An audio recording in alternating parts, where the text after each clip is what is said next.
தினமொரு வசனம். கலாத்தியர் 6வது அதிகாரம் வசனம் 14.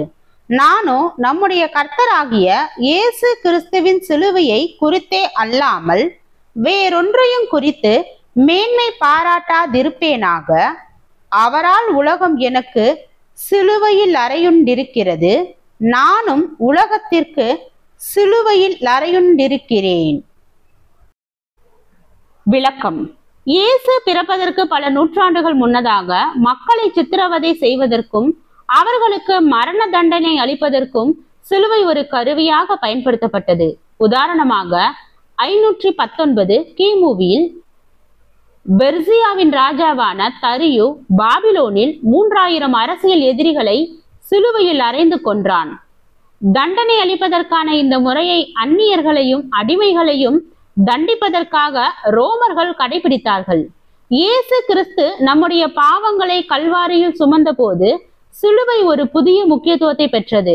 நம்முடைய இரட்சகர் சிலுவையில் சிந்தின இரத்தத்தினாலே நாம் நியாய தீர்ப்புக்கு தப்புவிக்கப்பட்டு தேவனுடன் ஒப்புரவாகிறோம். சிலுவையின் முக்கியத்துவத்தை அப்போஸ்தலனாகிய பவுல் புரிந்து கொண்டார். அவர் தனிப்பட்ட திருப்தியையும் பெருமையையும் பெறக்கூடிய பல காரியங்களை செய்தார். ஆனால் அவர் கலாத்தியருக்கு எழுதிய தன்னுடைய நிருபத்தில் நானோ நம்முடைய கர்த்தராகிய இயேசு கிறிஸ்துவின் சிலுவையை குறித்தே அல்லாமல் வேறொன்றையும் குறித்து மேன்மை பாராட்டாதிருப்பேனாக என்று எழுதுகிறார். இயேசு சிலுவையில் நமக்காக என்ன செய்தார் என்பதை நாம் உணர்ந்து கொள்ளும் போது நாமும் தாழ்மையை பெறுகிறோம். நம்முடைய பலவீனமான முயற்சிகளால் ஒரு பயனும் இல்லை. அவருடைய கிரியை மட்டுமே நமக்கு இரட்சிப்பை அளிக்கிறது. நாம் அனைவரும் விசுவாசத்தினால் தாழ்மையுடன் உயிர்த்தெழுந்த இரட்சகரிடம் செல்ல வேண்டும் என்று அவர் நம்மை அழைக்கிறார்.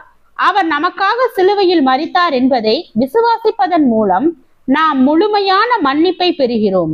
சிலுவைக்கு அல்லேலூயா என்று பாடல் ஆசிரியரான ஓரேசியல் போனார் கூறுவது எத்தனை உண்மை! ஜெபம். தேவனுக்கு ஸ்தோத்திரம். தேவனே, நாங்கள் எங்களுடைய வாழ்க்கையில் தேவ ஐக்கியத்தில் நிலைத்து இருப்பவராகவும் சரியான வழியில் நடப்பவர்களாகவும் வேதத்தை பின்பற்றுபவர்களாகவும் வாழ கிருபை பாராட்டும். ஆமென்.